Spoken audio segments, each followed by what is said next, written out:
Qual o maior desafio da mulher brasileira hoje? Quando a gente toca nesse assunto sobre quais são os desafios da mulher nos tempos atuais, geralmente vem em pauta a questão da violência contra a mulher, discriminação, diferença salarial, a dupla jornada de trabalho, a falta de apoio que a mulher tem. Tudo isso vem à tona, são questões muito importantes que precisam ser discutidas para se achar uma solução que possa proteger a mulher. Mas uma coisa me deixa muito triste é saber que assuntos tão relevantes e importantes, eles são usados com um propósito ruim, com um propósito negativo. A gente sabe hoje que existe um movimento que se utiliza de todas essas questões para fazer com que a mulher saia, se distancie da essência dela e dos propósitos que Deus tem para a vida dela.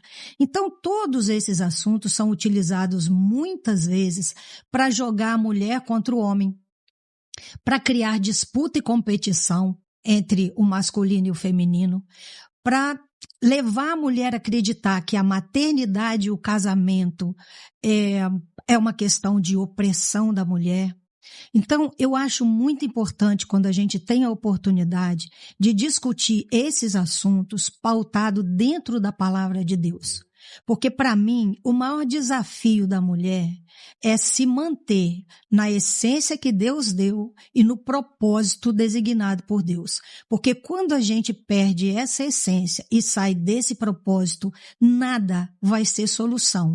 Tudo vai se levar para o caos. Certo? Então, o primeiro ponto que eu quero colocar aqui hoje, que eu acho um grande desafio nos tempos de hoje, é você se manter com todo esse movimento que existe enorme à nossa volta, é a gente se manter fiel no caminho que Deus nos propôs a caminhar. Essa questão do reconhecimento, um dia desse eu fiz um tema também aqui, doutora Elizabeth Pimentel, falando assim, a mulher de fato é reconhecida na família, na igreja e pela sociedade, e deu um quiprocó aqui, que chegou-se à conclusão naquela oportunidade de que isso ainda não chegou aonde deveria chegar, a despeito de todo o esforço feito até agora, hein, doutora Elizabeth? Então, se eu esquecer da tua pergunta, você faz ela de novo? Por favor, porque claro. Eu preciso falar com essa irmãzinha aí que falou sobre o desafio de criar um filho sozinha e eu criei, certo? Eu criei meus filhos desde os 5 anos do meu filho e dos 3 da minha filha. E eu criei os 2 sozinhos. E hoje é um homem e uma mulher de Deus. Ele é militar, ela é psicóloga, são 2 pessoas do bem. E eu não vou dizer que não foi difícil, não. Foi muito. Porque eu tive que dar conta da educação, eu tive que dar conta das finanças, porque eu nunca tive apoio financeiro nenhum. Né? Então, eu trabalhei, eu cuidei, eu fiz tudo. Não fui uma pessoa perfeita. Não pense você aí que está me ouvindo que, nossa, ela consegue tudo. Não. Eu cometi os meus erros. Não existe mãe perfeita. É melhor você desistir de ser uma, né? Porque isso vai causar muito estresse para você. Desiste de ser uma mãe perfeita. Mas entenda que Deus, ele é presente. A gente nunca está sozinho, a gente pensa que está sozinho. Mas Deus conduz a trajetória da gente de uma maneira surpreendente. Ele abre portas onde não tem, ele fecha aquela que não era para você entrar, ele deixa, até permite você passar por muitos desafios, mas esses desafios, eles te dão uma bagagem tão extraordinária que hoje, às vezes quando eu conto a minha história para algumas pessoas, elas questionam comigo, nossa, como é que você aguentou? Se você voltasse, o que você mudaria? Eu não mudaria nada, porque se eu mudasse alguma coisa, eu não estaria aqui agora, certo? Eu só me sinto com autoridade para falar para as pessoas, para dar força para as mulheres, porque é o meu trabalho hoje fazer isso, porque eu sei que Deus capacita a gente. Eu sei que quando tudo foge das suas mãos, Deus entrega aquilo que precisa ser entregue no momento que precisa se entregar, certo? Então, você, querida, que está aí me ouvindo agora, aguenta firme, busca o Senhor, porque é possível, e eu estou falando não teoricamente, mas de experiência própria. Então, reconhecimento, né? Existe um reconhecimento nisso. Sim. Não é? Tanto dos filhos, né? Sim, Da família. sim. Agora, muita gente acompanhando, dizendo assim, meu Deus, que coisa bonita, que testemunho bonito. Sim. Não é? Só que ainda não chegou aonde deveria chegar, hein, o doutora Elizabeth? Exatamente. Se a gente for esperar, pastor, por um movimento social, político e de qualquer área da vida, para ter esse reconhecimento, a gente vai ficar o tempo todo acumulando mágoas e ressentimentos. Se você ficar esperando que venha da sociedade, que venha da política, que venha de outros lugares, a gente tem sim que lutar por isso. Nós estamos aqui para isso. O nosso papel é lutar por isso. É lutar pelos direitos, é lutar por um lugar melhor. É por causa desse movimento de luta que nós alcançamos tantas coisas como alcançamos na história. Então, a gente precisa lutar. Mas não espere que o mundo mude para que você mude. Não espere que haja uma transformação do lado de fora para que dê licença para você e te permita ser feliz. Busque a sua felicidade, porque você tem um advogado, né? Você tem um pai, sim. Você tem um protetor, sim. E que está acima da política, acima das religiões, está acima das nações. E eu creio no poder desse Deus. Eu creio que eu vou repetir, a gente precisa lutar. Mas se a gente depender do movimento de fora, a gente vai ficar o tempo todo numa posição passiva, vitimista e acumulando mágoas e ressentimentos porque não recebeu aquilo que a gente acha que tem direito de receber. Então vai à luta, minha irmã, porque olha, tem muitas mulheres que sofreram pressões absurdas e essa pressão deu a ela uma autoridade, um gás tão grande que ela chegou a lugares que talvez uma outra que não tivesse sofrido pressão não chegaria. Para você que acompanha a gente. Eu estou recebendo aqui, o doutor Elizabeth Pimentel, muita gente dizendo aqui, que aí eu confesso que aí é a parte minha, né? Que eu tenho essa visão ainda, a despeito das opiniões aqui. E de mulheres, assim, o maior desafio da mulher hoje é parar de concorrer com as outras. Existe concorrência. Porque eu vejo as mulheres tão unidas. Bom, pelo menos eu vejo. Nas igrejas, se juntou mulher, qualquer congresso de mulher bota 1000 mulheres em qualquer lugar. Homem consegue colocar 20 só para jogar o futebol. No máximo que ele consegue. Mas a mulher consegue botar 1000 onde ela quiser, vai juntando, vai falando. Sim. Como é que é isso, doutor? Tem de fato concorrência, mulher com mulher? Como é que é isso? Olha, eu acho que quando tem uma causa para lutar, as mulheres se unem mesmo, não é?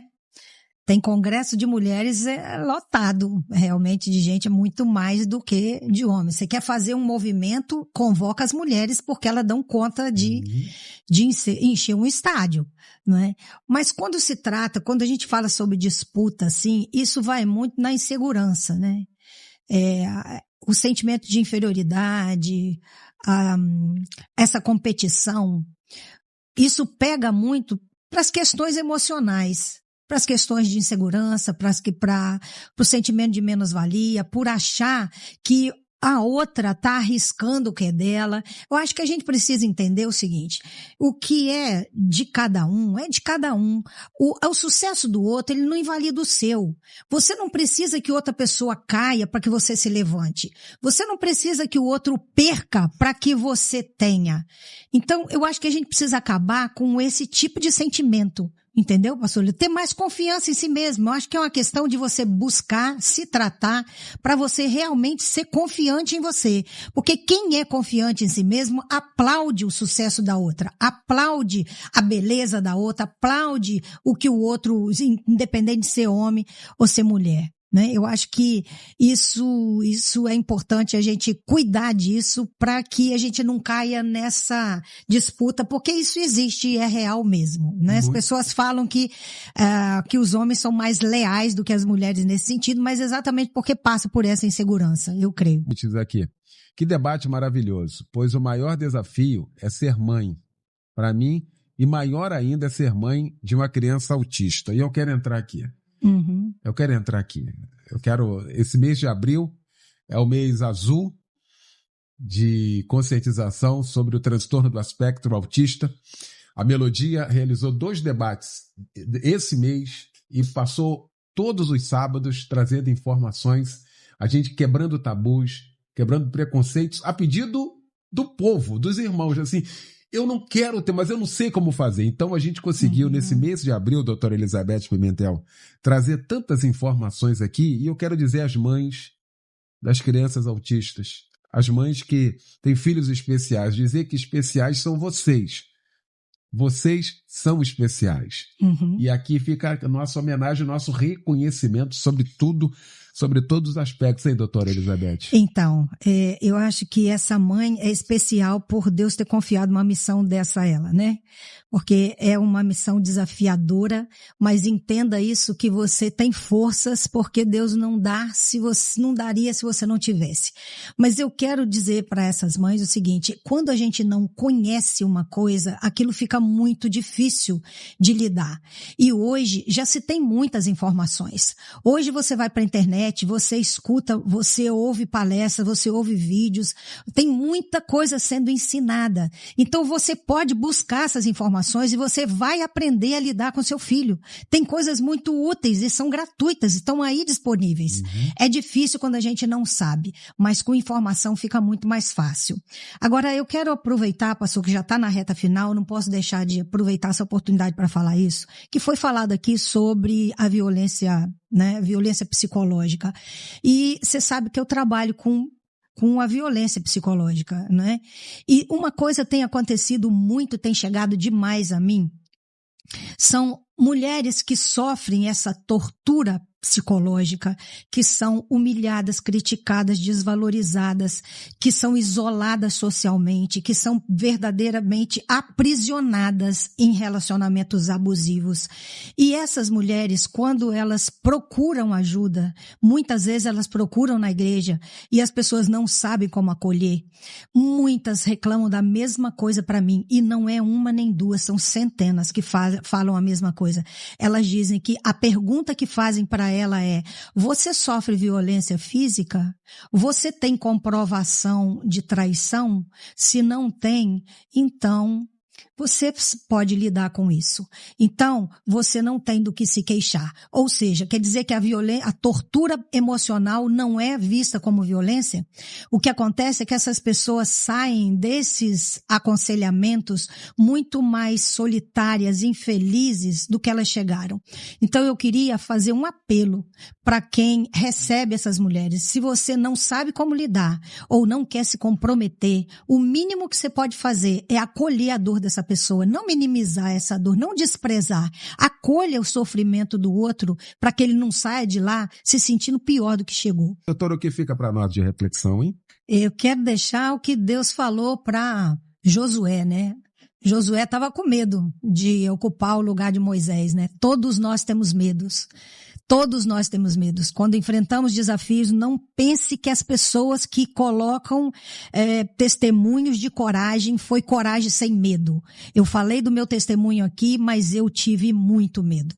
Mas não se envergonhe de temer. Mas saiba que Deus disse para Josué: não temas, tem de bom ânimo. Né? Eu estarei contigo todos os dias da sua vida, por onde quer que tu andares. Então, minha irmã, minha querida mãe, filha, você que está em qualquer posição, entenda que você não está sozinha nessa causa, Deus está com você. E eu quero convidar as pessoas para seguirem aí o Instagram Elizabeth C. Pimentel, porque eu tenho procurado ajudar também, né, mulheres que estão passando dificuldades, homens também, né, que não é só para as mulheres, mas homens também fazem um desafio. O assunto hoje foi para a mulher, mas vocês todos estão convidados.